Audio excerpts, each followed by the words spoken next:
মাস শুরু না হতেই মাসের বাজার শেষ হয়ে গেল। সকালবেলা যেয়ে ফ্রিজ খুলে দেখি ফ্রিজে একটাও মাছ নেই। তো কি আর করার, স্বামীকে নিয়ে রওনা হয়ে গেলাম গিয়ে মাছ বাজার। আর মাছ বাজারে যাওয়ার পর মাছের দাম শুনে তো মাথা পুরাই আগুন।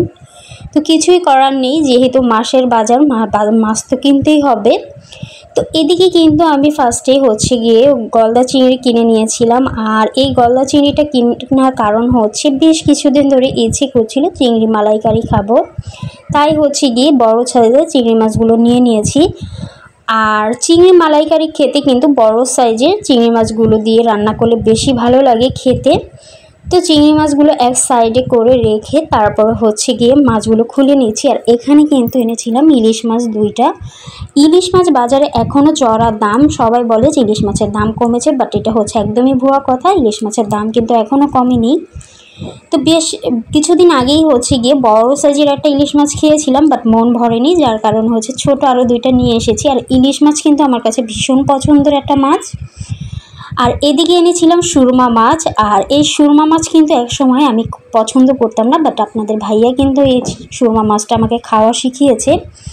এই মাছটা যদি পেঁয়াজ দিয়ে ভুনা করা হয় তাহলে কিন্তু খেতে খুবই মজার লাগে। আর এটার ভিতর শুধু একটাই কাটা, যখন মাছটা রান্না করা হয় মনে হয় যে মাংসের ফ্লেভার আসে, এরকম একটা স্বাদ আসে।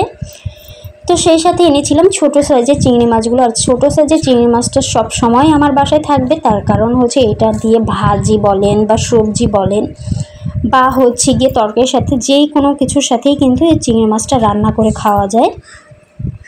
তাই বেশি করে নিয়ে এসেছি ছোটো সাইজের চিংড়ি মাছটা। আর এদিকে এনেছিলাম বড় সাইজের একটা কাতল মাছ। আর বড় মাছগুলো কিন্তু আমি বেশি পছন্দ করি, যার কারণে গিয়ে বড় মাছগুলোই এনেছি। এখানে ছিল 3 কেজি 600 গ্রামের মতো মাছ। তো যেহেতু মাছটা কাটিয়ে আনা হয়নি, তাই আপনাদের ভাইয়া চলে গেল এটা নিয়ে বাজারে। আর বাজারে আমাদের যে লোকটা মাছ কাটে ওনার কাছে দিয়ে দিল। আর উনি দেখেন কি সুন্দরভাবে মাছটা কিন্তু কেটে দিচ্ছে।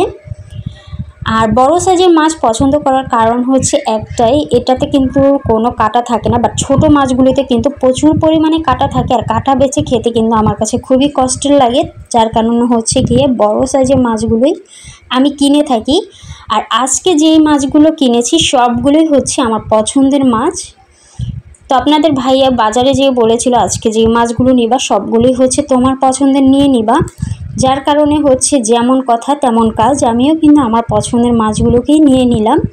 তো দেখেন উনি কি সুন্দর করে সাইজ ঠিক রেখে মাছগুলো কেটে নিচ্ছে।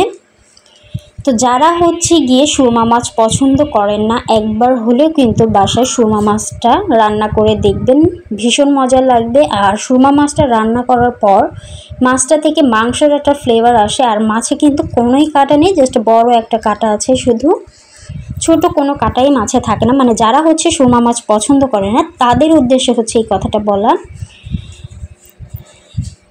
তো মাছগুলো কাটাকাটি করে নিচ্ছি উনি। কাটার পর এগুলো বাসায় এনে আমি খুব সুন্দরভাবে ধুয়ে পরিষ্কার করে ফ্রিজে রেখে দেব। তো এই মাছগুলো দিয়েই আমার 1 মাস চলতে হবে, যেহেতু বাজারে প্রচুর পরিমাণে মাছের দাম। আর এত পরিমাণ মাছের দাম যে বাজেটের বাইরে চলে যায়, তবে কিছুই করার নেই, খেতে হবে। এটাই গিয়ে মেন কথা। মাসের শুরুতেই গিয়ে স্বামীর পকেট ফাঁকা করে মাছ বাজারে চলে গেলাম। এখনও আপনাদের ভাইয়ার স্যালারি হয়নি, যেহেতু মাসের আজকে মাত্র 1 তারিখ। তো কিছুই করার নেই। এদিকে আমার ফ্রিজেও মাছ শেষ হয়ে গেছে, মাছ তো আনতেই হবে। আর আমরা যেহেতু মাছে ভাতে বাঙালি, মাছ ভাত তো আমাদের খেতেই হবে, কি বলেন? তো আমাদের এই শর্টকাট ভিডিওগুলি আপনাদের কাছে কেমন লাগে অবশ্যই কিন্তু কমেন্ট বক্সে কমেন্ট করে জানিয়ে যাবেন। আর যদি ভিডিওগুলি ভালো লেগে থাকে অবশ্যই লাইক কমেন্ট শেয়ার করতে ভুলবেন না। আর বেশি বেশি করে ভিডিও পেতে হলে আমার চ্যানেলটিকে সাবস্ক্রাইব করে রাখবেন। তো আজকের মতো বিদায় নিচ্ছি, সবাই ভালো থাকবেন, সুস্থ থাকবেন। আল্লাহ হাফিজ।